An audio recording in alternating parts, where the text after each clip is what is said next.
berikut ini 3 ciri ya. Orang ini kalau punya 3 ciri ini, insya Allah dia akan bisa menghadapi perubahan zaman ini dan qadarullah. Jadi Bapak Ibu, kita setiap waktu akan berubah, situasi berubah.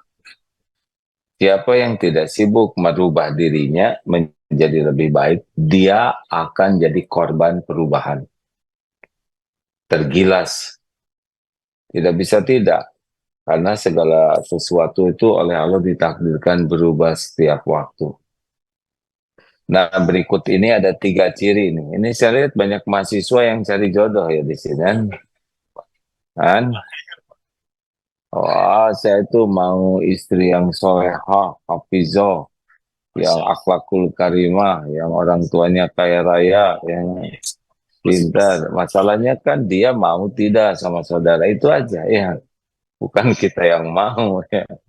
Nah, tapi semua itu sebetulnya Allah yang ngatur. Berikut ini 3 ciri ya. Orang ini kalau punya 3 ciri ini, insya Allah dia akan bisa menghadapi perubahan zaman ini dan tetap winner, menjadi pemenangnya. Ya, dari Indonesia ke Jepang belum tentu di sini menang, Pak. Walaupun dari tanah air disangkanya gaya, wih di Jepang, padahal di sini stres. Ya.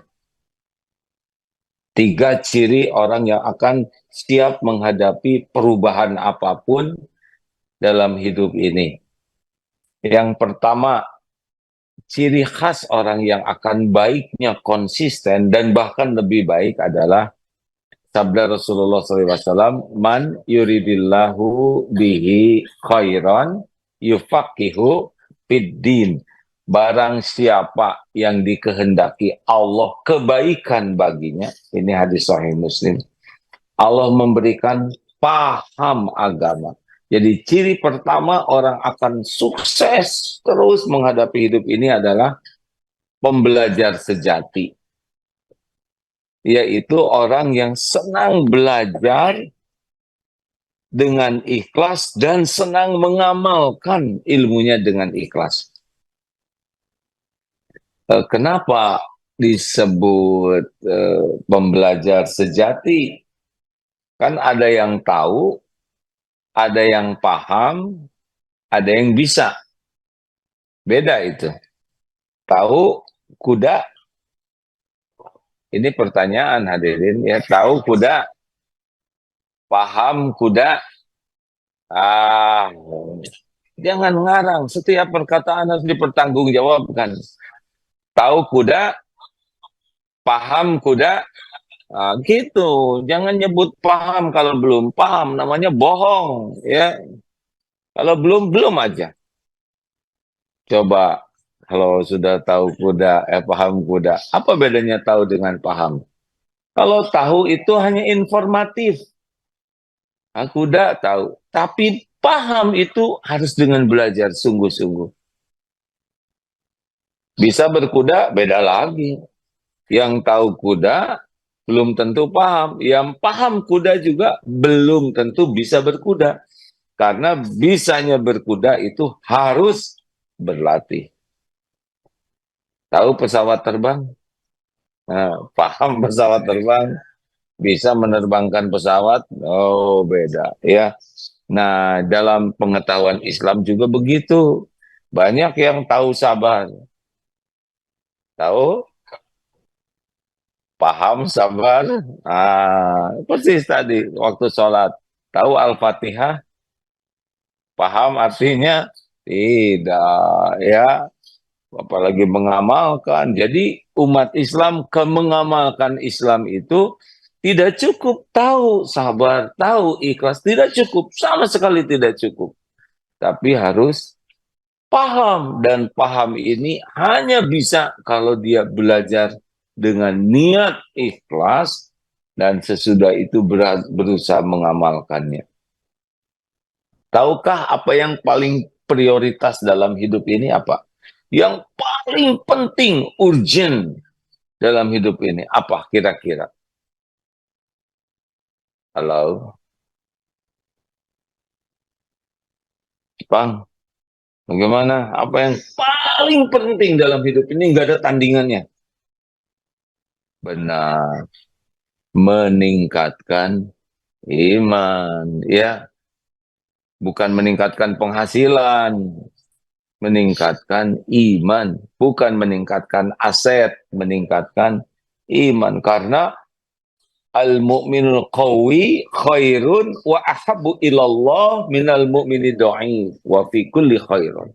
Mukmin yang kuat lebih baik dan lebih dicintai Allah daripada mukmin yang lemah, dan pada keduanya ada kebaikan. Jadi makin kuat iman, baik dalam segala hal, dan makin dicintai Allah. Walaupun yang lemah iman juga sudah ada kebaikan. Jadi kalau ke Jepang penghasilan bertambah, tapi iman melemah, sukses tidak? Enggak sukses, pasti stres. Bahagia waktu pertemuan yang lalu kuncinya apa? Iman dan amal soleh. Jadi kalau kurang bahagia artinya apa? Tolong dijawab hadirin mumpung gampang pertanyaannya ya. Kalau kurang bahagia artinya apa? Kurang iman dan kurang amal soleh. Sederhana sekali. Nggak ada urusan dengan harta, gelar, pangkat, jabatan. Itu cuma casing. Nggak ada apa-apanya sama sekali. Ya, casing, ujian. Jadi jangan bangga punya gelar tinggi kalau iman lemah. Apa artinya? Gak ada apa-apanya. Karena yang membuat seseorang bernilai dan bahagia itu tingkat keimanan.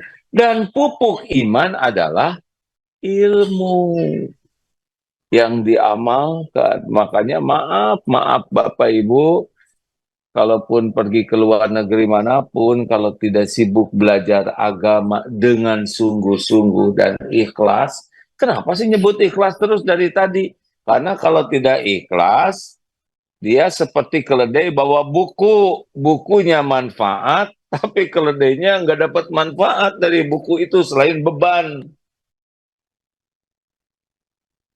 Kalau orang belajar agama tidak ikhlas, niatnya cuma ingin dianggap pintar, dianggap punya gelar, ingin diakui kiai, ustadz, dai keren, dai kondang, itu udah lewat di sisi Allah. Seperti kirim paket, salah alamat. Walaupun paketnya berlian, nggak akan sampai. Syaratnya ilmu itu manfaat, penambah iman. Kalau niat mencari ilmu cuma satu, yaitu mencari keridhaan Allah. Tahu pada subuh ini target utama doa Rasulullah apa? Allahumma inni as'aluka ilman nafi'an. Ilmu dulu, baru warizqan thayyiban, baru rezeki yang banyak, yang baik. Yang baik, nggak penting banyak uang tuh, yang penting itu tiap perlu, bukan ada cukup. Ada juga kalau nggak cukup stres, ya kan? Nah, yang ketiga, wa'amalan mutakabbalan. Yang paling penting bukan banyak amal, tapi amalnya diterima. Lanjut.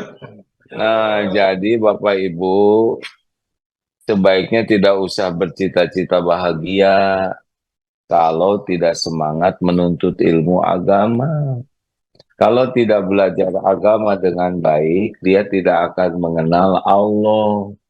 Kalau tidak mengenal Allah, artinya tidak mengenal bahagia, tidak mengenal tenang, tidak mengenal ajeg dalam hidup. Kenapa? Karena nanti dia akan menuhankan selain Allah. Menuhankan harta, menuhankan gelar, menuhankan pangkat, jabatan, popularitas, penampilan, dan menuhankan selain Allah berarti GTA, galau tiada akhir, penselsel, penderitaan selama-lamanya. Udah liwe, liwer wae. Iya, kalau orang tidak kenal Allah, kan pintu tenang itu ala bizikrillah tatmainnul qulub. Camkan hatimu Hanya dengan mengingat Allah hatimu akan tentram. Bagaimana ingat Allah kalau Allahnya tidak dikenal? Orang yang kurang yakin ke Allah pasti bersandar kepada selain Allah. Selain Allah itu adalah makhluk yang tidak berdaya, tidak upaya kecuali dikuatkan Allah. Bayangkan bersandar kepada yang lemah, bersandar kepada yang tidak punya apa-apa, bersandar kepada yang bodoh. Betapa stresnya. Kenapa ada istri yang stres? Karena bersandar ke suami, sedang suaminya juga stres ya. Bersandar kepada makhluk. Ini yang di Jepang ini bakal stres kalau bersandar kepada gaji, bersandar kepada pangkat, jabatan, gak ada. Kalau orang mengenal Allah, maka hasbunallah wa ni'mal wakil, ni'mal maula wa ni'mal nasir. Jadi bersandar ke Allah. Ini tidak mungkin bersandar ke Allah kalau tidak mengenal Allah. Makanya kalau tidak belajar ilmu tauhid, sudah pasti yang dituhankan selain Allah. Ada yang menuhankan amarah, menuhankan syahwat, menuhankan penampilan, menuhankan popularitas. Terus saja yang jadi Tuhan itu followers. Konten aja namanya rakon, ratu konten. Semuanya dijadikan konten. Nenek-nenek lagi senyum konten. Kalau tidak belajar agama, kita tidak mengenal standar tertinggi dalam akhlak perbuatan kita. Padahal dengan agama lah kita tahu akhlak yang paling top itu seperti apa. Ini di Jepang aja banyak yang terkagum-kagum dengan beberapa karakter Jepang. Benar? Kejujurannya, tepat waktunya, kedisiplinannya. Orang udah banyak terkagum-kagum dan dunia dikasih oleh Allah di sini. Bagi kita itu ibadah. Disiplin itu ibadah. Profesional itu ibadah. Al-Baqarah 195. Wa ahsinu innallaha yuhibbul muhsinin. Dan berbuatlah yang ihsan, yang top, yang terbaik, beyond, di atas ekspektasi orang. Itu kan ihsan itu, profesional. Jadi kalau ekspektasi orang segini, kita lakukan lebih.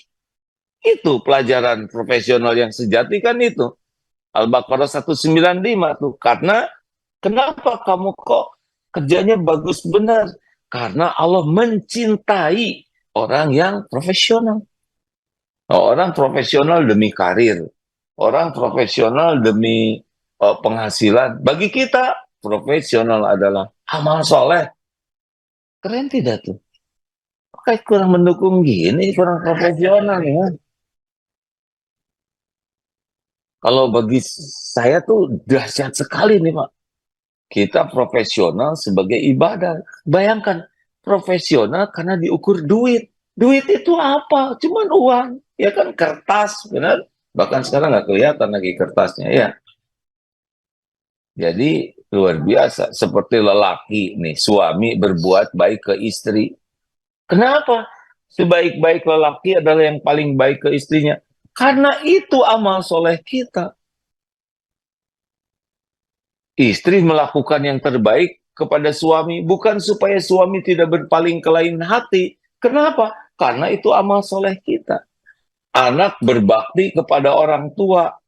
Karena apa? Karena orang tua berjasa? Bukan. Oh, anak berbakti kepada orang tua karena amal soleh, perintah Allah. Kalau anak berbakti ke orang tua dan orang tuanya kurang baik, dia tidak berbakti nanti. Pada orang tua yang belum Islam saja, kita harus berbuat baik. Kenapa? Amal soleh. Dan itu tidak mungkin tanpa ilmu.